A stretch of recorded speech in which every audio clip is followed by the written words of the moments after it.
জনগণের মনে কত ক্ষোভ।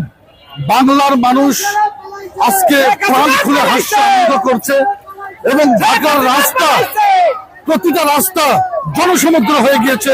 এবং এখানে আপনারা দেখতে পাচ্ছেন ভাই বোন বাচ্চারা কেউ ঘরে নেই, প্রত্যেকে বের হয়ে গেছে রাস্তায় এবং প্রত্যেকে একটা করে মিছিল পালাইছে, খুনি হাসিনা পালাইছে। আজকে দেশের মানুষের উচ্ছ্বাস দেখে মনে হচ্ছে দেশ দ্বিতীয়বারের মতো স্বাধীনতা অর্জন করলো। মানুষের বাক স্বাধীনতা ছিল না, সারা দেশ দুর্নীতিতে চেয়েছিল। আর সেই চিত্রগুলো মানুষ কষ্ট করে হজম করেছে এবং তার যে ক্ষোভের বহিঃপ্রকাশ আজকে সারা বাংলাদেশের মানুষ তা দেখিয়ে দিয়েছে। মানুষের মনে